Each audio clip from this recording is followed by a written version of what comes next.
जय श्री कृष्णा। राधे राधे दोस्तों। एक बार माता लक्ष्मी भगवान विष्णु जी से मिलने जाती है और कहती है, हे प्रभु, जब मैं आपसे मिलने के लिए आ रही थी तो मेरी नज़र रास्ते में मृत्युलोक पर पड़ी तो मैंने क्या देखा कि कुछ सुहागिन स्त्रियां आपस में चर्चा कर रही है कि स्त्री की एक चीज छूने से किस्मत बदल जाती है और स्त्री के इस दिन चूड़ी पहनने से पति की उम्र कम हो जाती है। प्रभु, मैंने जब से उस चर्चा को सुना है मेरा मन विचलित हो गया है। इसीलिए मेरा आपसे अनुरोध है, आप मुझे मेरे दोनों प्रश्नों का उत्तर देकर संतुष्ट करने की कृपा करें। भगवान विष्णु कहते हैं, लक्ष्मी, मैं तुम्हें तुम्हारे दोनों प्रश्नों के उत्तर एक छोटी कहानी के माध्यम से दूंगा, मगर मेरी एक शर्तें में। जब तक कहानी सुनाओ तब तक पूरा मन लगाकर कहानी सुनना और कहानी पूरी सुनना, क्योंकि आधी अधूरी कहानी सुनने से आधा अधूरा ही ज्ञान प्राप्त होता है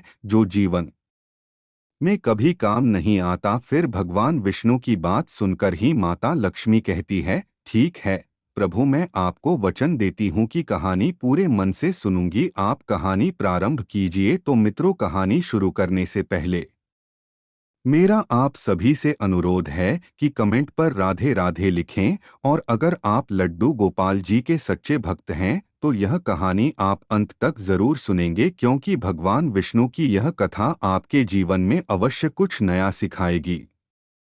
भगवान विष्णु कहते हैं, लक्ष्मी, एक नगर में एक सेठ रहता था। बहुत ही संपन्न था, उनके पास सब कुछ था। आलीशान दुकान थी, महल था, धन की कोई कमी नहीं थी। सेठ के तीन बेटे थे, तीनों बेटों की शादी हो चुकी थी। सेठ की तीन बहनें थीं। उनका स्वामी बहुत ही अच्छा था, अपने सास ससुर और पति की खूब सेवा किया करती थी, इसलिए घर में सुख शांति का वातावरण था। सेठ का बड़ा लड़का थोड़ा स्वभाव का अच्छा नहीं था, इसलिए सेठ के बड़े लड़के की उसके माँ बाप से नहीं बनती थी। इसीलिए सेठ ने अपने बड़े बेटे को धन नहीं दिया था और अपने दोनों छोटे लड़के और तीनों बहनों में बांट दिया था, जिसकी वजह से बड़े लड़के की आर्थिक स्थिति ज्यादा अच्छी नहीं थी।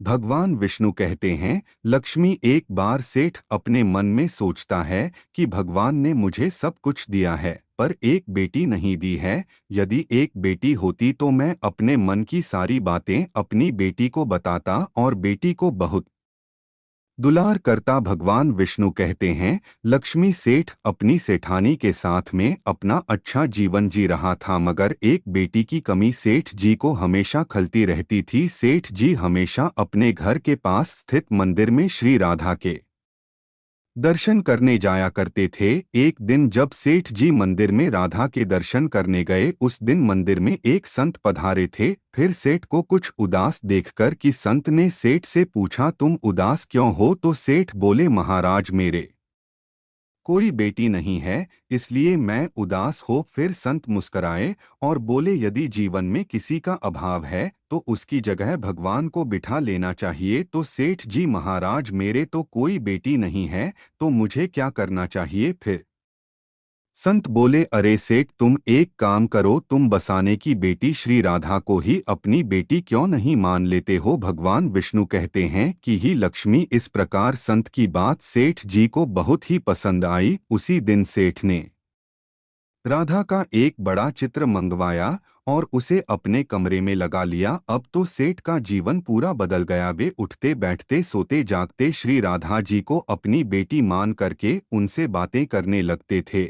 और इतना ही नहीं, सेठ को डोट अपनी बेटी राधा से हर बात बताने में बहुत ही आनंद आता था। इस प्रकार सेठ की राधा में ऐसी लगन लगी कि जब भी वह दुकान पर जाते थे तो श्री राधा रानी को भोग लगाकर के प्रसाद पाकर ही जाते थे और शाम को लौटते थे तो राधा को प्रणाम करते और उनसे बातें करते और भोग लगाकर के प्रसाद ग्रहण करते थे। भगवान विष्णु कहते हैं कि हे लक्ष्मी, उस सेठ ने जब से राधा को अपनी बेटी के रूप में स्वीकार किया, वह हर समय प्रसन्न चित्त रहते थे। जब भी सेठ से कोई पूछता था कि तुम्हारे कितने बच्चे हैं, तो सेठ हमेशा यही कहता था कि मेरे तीन बेटे, तीन बहनें और एक बेटी है। भगवान विष्णु कहते हैं, लक्ष्मी, एक दिन सेठ जी के घर में चोरी पहनाने वाली मणिहरण आई तो राधा ने सोचा कि आज तो दिन ठीक नहीं और आज के दिन तो छोड़ी पहनना शुभ होता है, इसलिए श्री राधा जी ने अपनी माया से उस मणिहार की चूड़ियों का रंग खराब कर दिया, जिससे सेठ की बहुओं ने चोरी नहीं और मणिहरण को वापस कर दिया। उधर जब 2 दिन के बाद में वही मणिहरण उन चूड़ियों को देखती है तो वह चूड़ियां सुंदर हो जाती है। फिर मणिहार उन्हें चूड़ियों को लेकर के सेठ के घर पुनः आती है तो सेठ की तीनों बहनें चूड़ियां पहनती है और बाद में राधा भी चूड़ी पहनने के लिए प्रकट होती है। और जब राधा प्रकट हो गई तो मणिहार ने जब राधा का स्वरूप देखा तो मणिहरण उन्हें देखते ही रह गई। फिर राधा रानी मणिहार उनसे कहने लगी, मुझे भी चोरी पहनाओ। उधर राधा जी की बात सुनकर के मणिहार अन्य मन में विचार किया कि हो सकता है कि सेठ के घर पर कोई मेहमान आ गया होगा, क्योंकि हमेशा तो मैं जब भी इस घर में चोरी पहनाने आती थी तो सेठ की केवल 3 ही हुए दिखाई पड़ती थी जो हमेशा चोरी पहनती थी, मगर आज यह चौथी बेटी मुझे नजर आई है। लगता है कोई मेहमान होगी। भगवान विष्णु कहते हैं कि लक्ष्मी, और फिर ऐसा सोचकर कि उस मणिहार ने राधा जी को छोड़ दिया पहना दी। अब राधा रानी चोरी पहन कर की ओट में जाकर के अंतर्ध्यान हो गई। सभी को चूड़ियां पहना करके मणिहार हमेशा की तरह चूड़ियों का पैसा लेने के लिए सीट की दुकान पर चली गई। फिर मणिहार को देखते ही सेठ कहने लगा, लगता है घर पर चूड़ियां पहनाने गई थी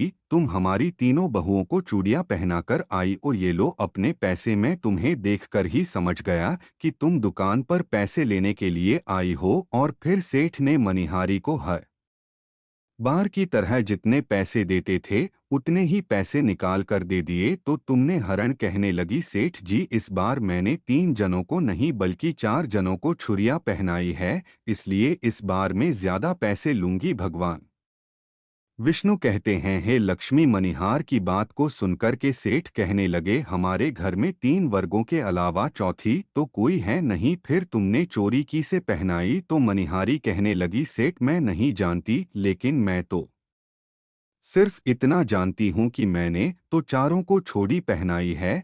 फिर इस प्रकार मणिहरण की बात को सुनकर के सेठ कहने लगा, ठीक है, पहले तुम 3 लोगों के पैसे ले जाओ, बाकी के पैसे में पहले घर पर जाकर पता करूंगा चौथा कौन है जिसे तुमने चूड़ी पहनाई है।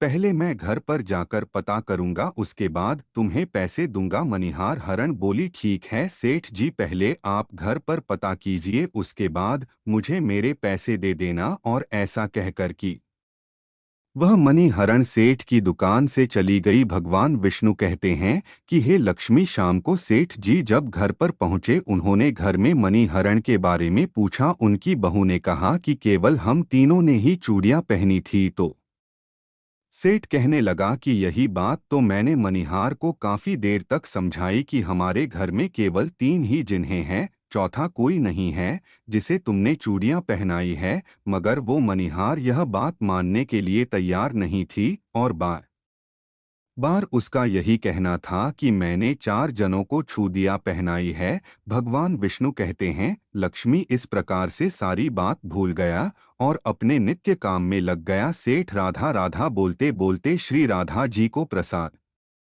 का भोग लगा करके और भोजन करके सो गया। उधर जब सेठ को नींद आ गई तो उसके स्वप्न में श्री राधा जी प्रकट हुई। उनकी आंखों में आंसू झूठे। सेठ ने पूछा, बेटी उदास क्यों हो। तो श्री राधा बोली, पिताजी आज मेरा मन बहुत दुखी है। मैंने आज अपने पिता का घर समझ करके यहाँ आराम से चूड़ियाँ पहनी थी, परंतु पिताजी आपने उस मणिहरण को मेरी चूत का मोल नहीं चुकाया। पिताजी आपने मुझे बेटी तो बना लिया परंतु आपको मेरी याद नहीं आई, आपने मुझे भुला दिया, इससे मैं बहुत दुखी हूँ। भगवान विष्णु कहते हैं, लक्ष्मी फिर इतना सुनकर के सेठ सपने में ही रोते हुए बोली, बेटी मुझे क्षमा कर दो, मुझसे बहुत बड़ी भूल हो गई। और सेठ तुरंत ही नींद से उठे।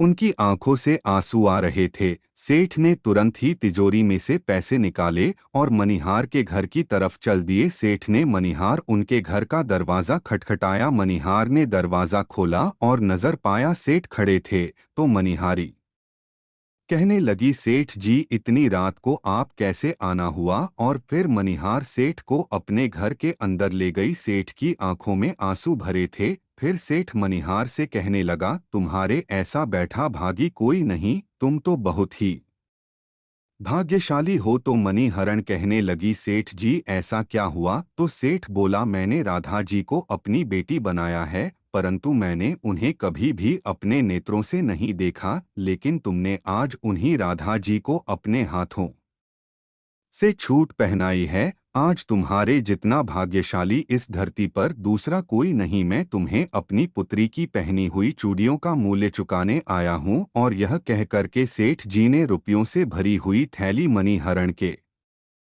सामने रख दी और कहा, इसमें से जो भी लेना है ले लो। भगवान विष्णु कहते हैं कि लक्ष्मी जब मनिहार ने सुना कि सोए राधा जी उसे छूट दिया पहनने आई थी, तुमने हरण की आंखों में भी आंसुओं की धारा बह निकली। और मनिहार बोली, सेठ जी मैं राधा रानी की चूड़ियों के पैसे कैसे ले सकती हूँ? ऐसा सौभाग्य किसे मिलता है जो मुझे मिला, और मैंने राधा को अपने हाथों से चूड़ियाँ पहनाई। मैं आपसे बिटिया राधा की चोटियों के पैसे कभी भी नहीं लूंगी। भगवान विष्णु कहते हैं, लक्ष्मी परंतु सेठ नहीं माने। सेठ जी ने रुपयों से भरी हुई थैली मनिहार उनके घर पर रखी और वहां से सीधे घर आए और अपनी पत्नी को लेकर के श्री राधा जी के मंदिर में चले गए। और उस दिन के बाद में सेठ जी ने अपना सब कुछ छोड़कर के संन्यास ले लिया और अपना साथ जीवन राधा जी के मंदिर में राधा जी की भक्ति करते हुए फिर बिठा दिया। भगवान विष्णु कहते हैं, लक्ष्मी इधर तो सेठ मंदिर में राधा जी की भक्ति का दीवाना हो जाता है और अपनी पत्नी के साथ में मंदिर में रह करके राधा रानी की भक्ति करने लगता है। उधर राधा रानी बड़े लड़के के सपनों में पहुंच जाती है और कहती है, तुम अपनी माँ की सेवा नहीं करते हो, इसलिए तुम्हारी स्थिति है। तुम आज से ही अपनी माँ के चरण स्पर्श करना प्रारंभ कर दो, रातों रात में तुम्हारा भाग्य देखना कैसे बदलता है। भगवान विष्णु कहते हैं, लक्ष्मी इस प्रकार से अटका पड़ा लड़का अपनी माँ के रोजाना चरणों को स्पर्श करने लगा और फिर बहुत बड़ा आदमी बनना और उसके पास धन की कोई कमी नहीं रही। फिर भगवान विष्णु कहते हैं, लक्ष्मी तुम अपने पहले प्रश्न का उत्तर समझ लो। तुम्हारा पहला प्रश्न था कि स्त्री की कौन सी चीज उसे बिना बताए छूने से रातों रात भाग्य बदल जाता है। तो ठीक से समझ लो, जो इंसान सेठ के बड़े लड़के की तरह अपनी माँ के चरणों की सेवा करता है, माँ के चरणों का अमृत पान करता है, उसका सोया हुआ भाग जाग जाता है और एक दिन ऐसा इंसान बहुत बड़ा आदमी बनता है। भगवान कहते हैं कि लक्ष्मी अब तुम अपने दूसरे प्रश्न का उत्तर सुनो। तुम्हारा दूसरा प्रश्न था कि स्त्री के किस दिन छुरी पहनने से पति की उम्र कम हो जाती है। तो समझ लो, जिस दिन मनिहार सेठ की तीनों बहनों को चूड़ियां पहनाने के लिए आई तो राधा जी ने देखा कि उस दिन मंगलवार है, इसलिए राधा जी ने अपनी माया से उन चूड़ियों को काला कर दिया, जिससे सेठ की बहुओं को चूड़ियों का रंग पसंद नहीं आया। और फिर मनिहार अगले 2 दिन के बाद यानी शुक्रवार को आती है तो चूड़ियों का रंग सुंदर हो जाता है और सेठ की तीनों बहनें और राधा चारों छोड़ी पहनते हैं। इस तरह हमेशा के लिए सचेत रहने के लिए रहा राधा रानी सेठ के बड़े बेटे की तरह सेठ की तीनों बहनों के सपनों में आती है और छोड़ी का महत्व बताते हुए कहती है कि हर सुहागिन स्त्री को छोड़ी पहनने से पहले कुछ बातों का विशेष ध्यान रखना चाहिए। नंबर 1, सुहागिन स्त्री को 21 जुड़ी पहननी चाहिए। नंबर 2, नई छुरी हमेशा सुबह या शाम को पहननी चाहिए। नंबर 3, नई छोड़ी हमेशा रविवार या शुक्रवार को ही पहनना चाहिए, इस दिन पहनने से पति की उम्र बढ़ती है। नंबर 4, जुड़ी मंगलवार और शनिवार को न तो खरीदनी चाहिए और न ही पहननी चाहिए, इससे पति की उम्र कम होती है। जुड़ी 16 श्रृंगार में से एक अहम हिस्सा होता है, इसलिए जब भी चोरी पहनो तो सोच समझकर ही पहनी जाए। यदि आपको यह कहानी पसंद आई हो तो प्लीज़ आप हमारे चैनल को सब्सक्राइब करें और भगवान विष्णु और लक्ष्मी के लिए एक लाइक करना ना भूलें।